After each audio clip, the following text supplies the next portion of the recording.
Ballerina is making waves in theaters right now. Well, light waves. Actually, it's not doing as well as the studio probably wants it to. But Mission Impossible Final Reckoning has also graced us with its presence.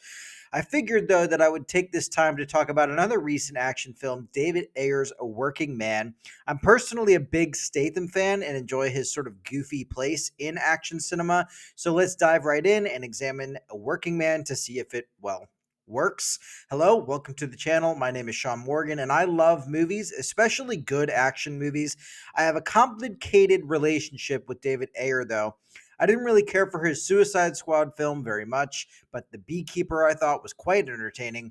I also very much enjoyed Jason Statham, like I said, as a movie star personality. I think he is pretty great, particularly in things like The Meg and the Fast and Furious series. So when David Ayer reunited with Jason Statham for A Working Man, co-written alongside Sylvester Stallone and based on Chuck Dixon's novel Levin's Trade, expectations were kind of high for me, even though I have not read the book. The Stallone byline was kind of interesting to me. And like I said, the previous collaboration between these two was something I quite enjoyed. The Beekeeper in 2024 was a gleefully over the top action fantasy filled with goofy villains and tongue in cheek humor. In contrast, though, A Working Man deliberately kind of pivots away from that vibe towards a more restrained, emotionally grounded thriller. And that tonal shift is a strength in that it establishes a working man's own distinct filmic identity, but it also is a frustrating limitation on the final end product, if you ask me. The film introduces Levin Cade, played by Jason Statham, a former Royal Marine who has traded combat gear for a hard hat and high vis vest. He is working as a construction foreman. Though his physical ferocity is dormant, his psyche remains battle hardened, especially as he struggles to stay connected to his young daughter Mary, with whom he is embroiled in a tense custody battle. This domestic struggle carries some genuine emotional weight, which is nice. It brings an unexpected dimension to Statham's typically stoic on screen persona. Statham's presence is perfectly suited for this kind of role, even if the narrative unfolding is sort of standard as far as action flicks go. Nobody has ever accused Statham of being particularly versatile as an actor, though he can bring shades of humor or minor sorrow where necessary and depending on the project. The inciting incident in this movie arises when Jenny, played by Ariana Rivas, the teenage daughter of his boss, Levin's boss, Joe Garcia, played here by Michael Pena, this woman, young girl, is abducted by traffickers.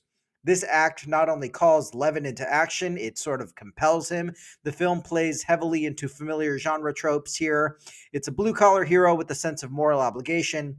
He's got brutal rescue tactics in some ways, and he descends into criminal underworlds as the story goes on. Statham's Levin embarks on a one-man crusade that traverses things like meth dens, biker gangs, and ultimately a Russian mafia cell led by some flamboyant and theatrical villains.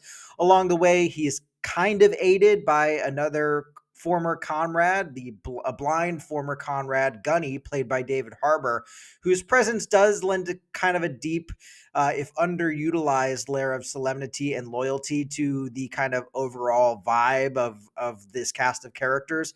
David Harbour has undeniable screen presence, but really only gets to stretch his acting muscles here for a handful of scenes. It feels like maybe they really only had him for a day or two between Marvel shoots. He's like barely in the movie, but he's great when he's in the movie.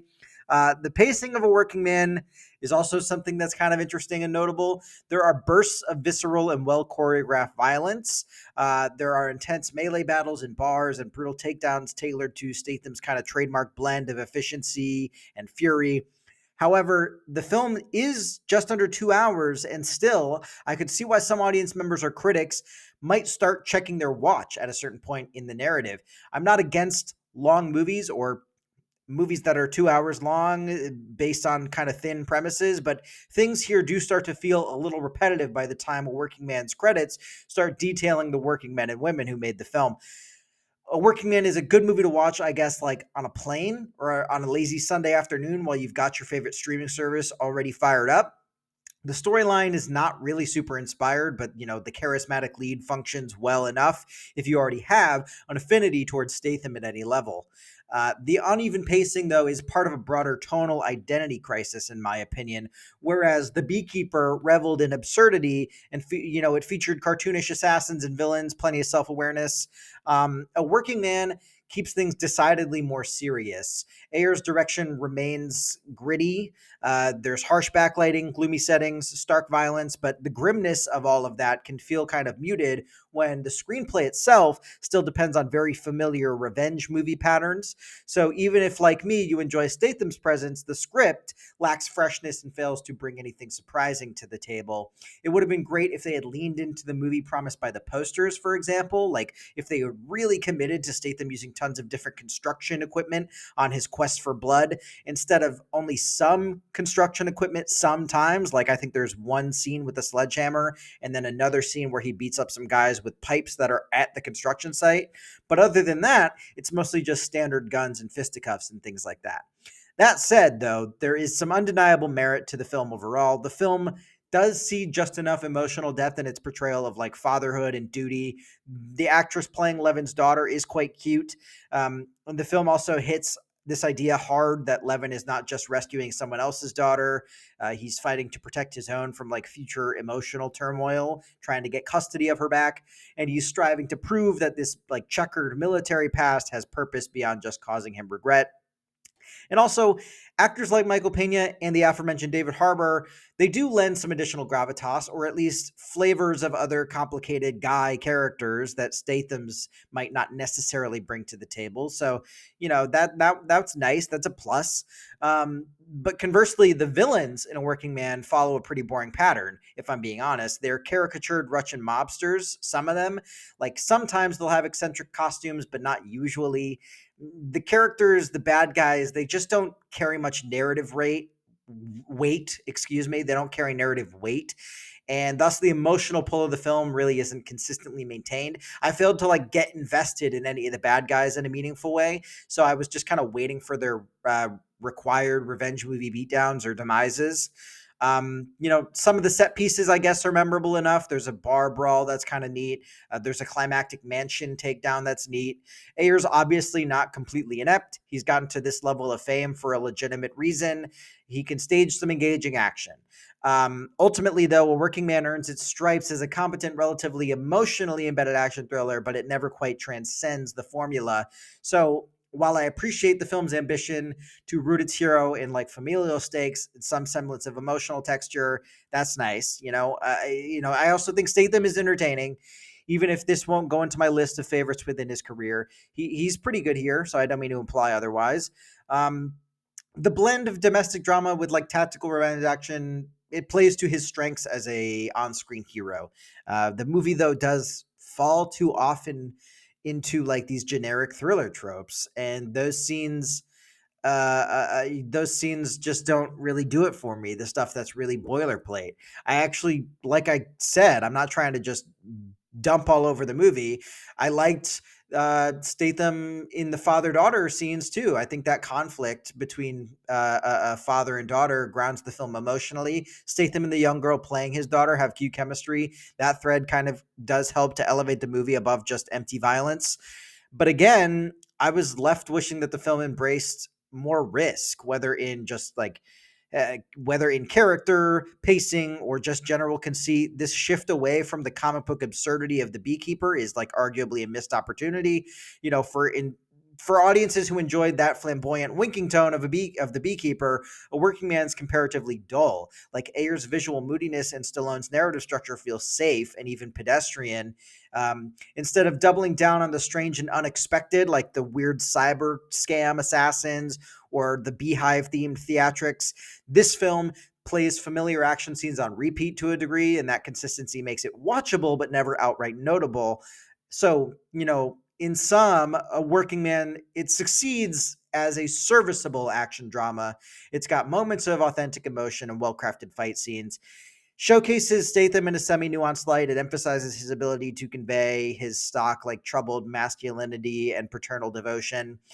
And at the same time, the reliance on genre conventions and the tonal restraint, it holds it back from being as distinctive as I desired. Um, I don't mean to keep comparing the two movies, but they came out so close together and they both star Statham's. But whereas The Beekeeper was like riotously fun, like I really, really enjoyed myself, A Working Man is subdued in comparison. For some, myself included, that discipline is like a loss. It's like a net loss. For others, it's probably a welcome change, and they'll like this movie a lot better. That's great. More power to you. Um, for anyone seeking like a no frills, emotionally anchored revenge thriller that's just like also anchored by an enduring action star, this film is worth a look. It'll satiate that desire. Just don't expect anything like unconventionally goofy or flamboyant or like unimaginably fresh. It's solid, functional, and under the right circumstances, perfectly satisfying.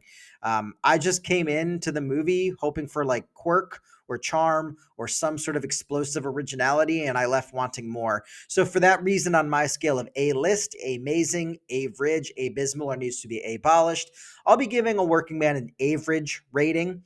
If you're looking for something to watch on a random evening where you can sort of turn your brain off, it will satiate that need. It's probably a fun Father's Day movie that a lot of dads probably won't argue with. It's the definition of like a light 3-star movie.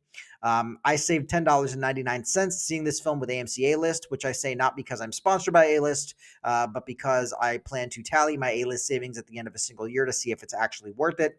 And saving $11 to see a new action movie in a theater was a decent enough deal for me, even though I found the finished product to be kind of slightly lacking overall. So no real complaints here.